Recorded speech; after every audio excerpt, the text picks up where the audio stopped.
Atrocity channel. How's it hanging, guys? I'm just your regular heavy metal slasher ready to decimate the week, as always. I decided to start this project to generally offer a forum to discuss heavy metal of all types, both major label cats and especially our own local brutal dealers of destruction. I plan to host a little blackened segment, possibly bi-weekly, where I interview a local metal artist and have a little fun with them and their savage talents. Maybe get my fucking mic out. Who knows? Also, I'm going to review and commentate on some killer jams brought to us by the heavy metal hitters in the main metal community. You know what I mean?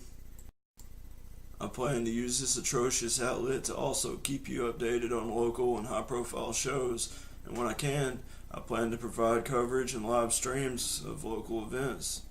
Also, share info about new music, new merch, and public knowledge from your favorite local acts.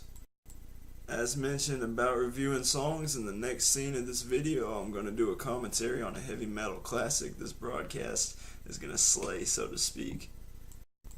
Now it's time for that commentary I promised. This episode's review is a song in its entirety brutal beyond boundary. Even the opening riff would leave a lesser man nervous.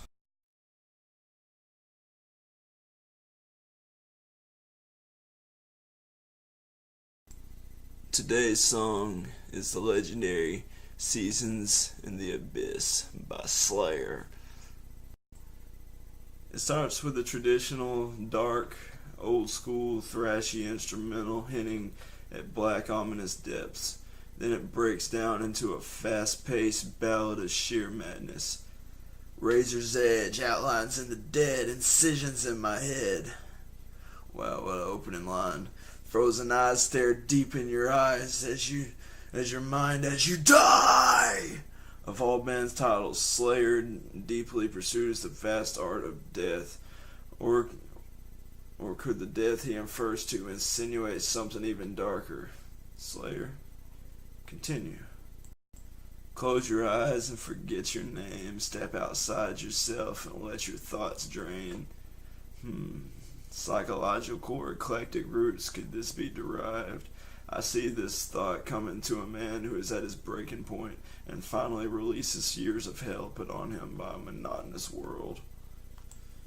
As you go insane, it truly seems that psychological death of Frozen Eyes line has come back with a frag grenade and obliterated my mind. Could this line mean something related to ego death or much deeper? Personally, I'm going to assume it talks about ego death and the inner eye. Innate seed to watch you bleed, desecrated, eviscerated, time perpetuated. Simply intense and hard to fathom. It means what it means, but what?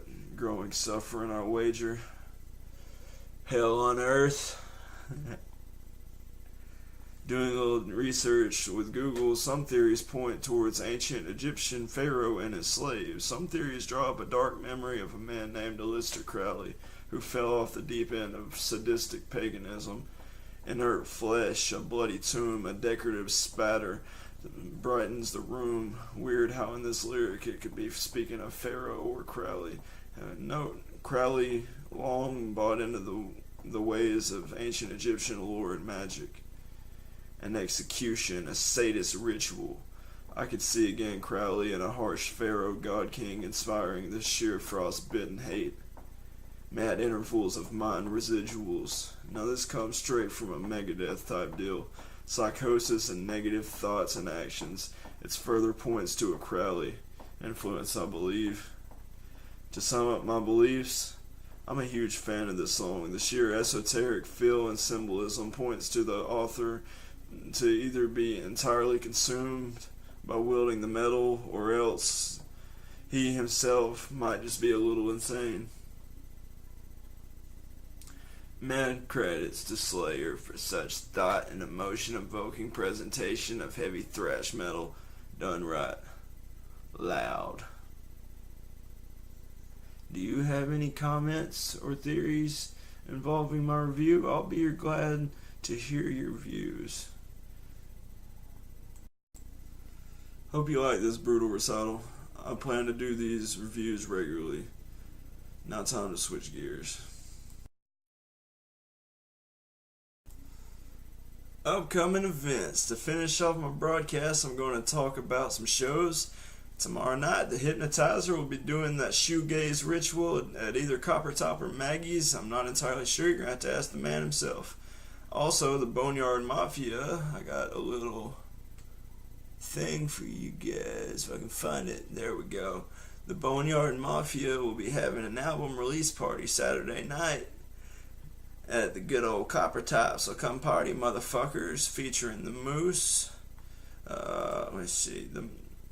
The Moose, Big Gaping Holes, and Swiss Army Brat. This is going to be an epic one. $5 cover. You can't miss it. Come party with us, motherfuckers. Also, the same night, Kellen Heller will be returning to 11th Frame Live, so I might be in and out of both shows. I'll surely have highlights from my next video. If you know immediate events in the area, drop me a line because I feel out of the loop. Also, Metallica will be at Smyrna, Georgia with Avenged Sevenfold on July the 9th. Wish I could make it, but sadly I'll probably be working. And last but not least, Korn will be headlining with Animals as leaders and Dead in Nashville May 17th. I might have to go to that show. Honestly, thanks to anyone that stuck it out with me and gave the Atrocity channel a chance. This is my first broadcast, and I plan to only grow and train this war machine till I complete my reason for starting this, to provide entertainment and information in my local scene. Also, as a creative outlet for my own art. I'm in the process of fueling 3 bands with my close associates and friends, and working endlessly to give back to a music scene that has embraced and accepted me. Raise the irons. And I guess you want some motherfucking credits to the fucking viewers, to the local scene, to 10th Dominion Productions, Paul, and fucking Slayer for the song, goddamn, and all the bands spoke of, fucking Korn, Avenged Sevenfold, Metallica, Slayer, fucking Dead, Animals as leaders, Big Gaping Holes, fucking the Moose, Boneyard Mafia, the whole fucking everybody in this video. Goddamn, you all rock. Take it easy. Trash.